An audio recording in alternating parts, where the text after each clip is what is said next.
Assalamualaikum semua. Semalam skuad bawah 23 tahun kita menang pingat Ganser. Ya. Kita menang mengalahkan Filipina 2-1. Yalah, Ganser bukan emas, but at least we still bring back something daripada kita balik dengan dengan tangan kosong. Cuma apa yang kita nak bincang ialah kalau kita tengok pada skuad Harimau Melaya bawah 23 tahun sekarang ni, satu benda jelas, very clear untuk kita sebenarnya tak ketanusan pemain tempatan. Okay. Persoalan sebenar ialah macam mana pemain-pemain kita ni dibangunkan dari orang kecil sampai ada orang dewasa.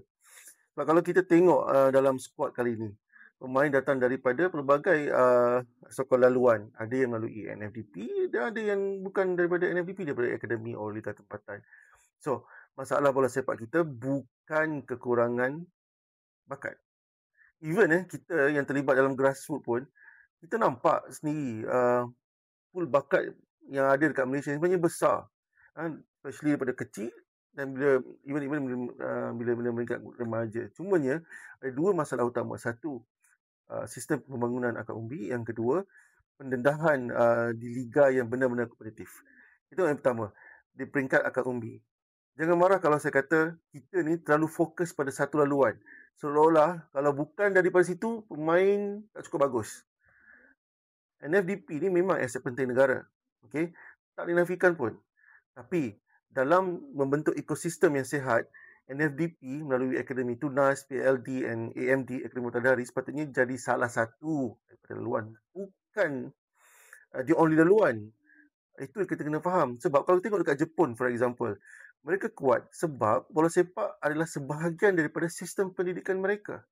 Hampir setiap sekolah ada pasukan bola sepak, ada liga sekolah yang kompetitif dan tersusun.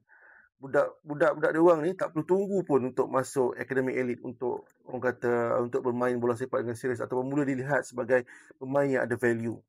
As compared to kita ni, kita di sekolah bola sepak masih dianggap aktiviti sampingan. Ni belum cerita lagi cara pertandingan dijalankan di peringkat MSD contohnya. Cara pemilihan di peringkat daerah dan juga peringkat negeri. Dan kadang-kadang yang lebih sedih, budak-budak sekolah kita ni, budak-budak bola ni selalu dilabel sebagai budak-budak bermasalah. Akhirnya bakat-bakat yang kita ada ni sebenarnya dan terputus bila mereka mula meningkat belasan tahun. Kita harap kelab-kelab yang bermain di Liga Malaysia terutamanya kena lebih serius untuk membina sistem grassroots yang baik untuk pemain-pemain umur 13 hingga 21 tahun. FM pula kena jaga kesinambungan dan kualiti sistem ini. Sebab yang perlu kita bina bukan sekadar pemain, tapi sistem yang mengekalkan bakat dan menghasilkan kualiti bakat tempatan. Thanks. Assalamualaikum.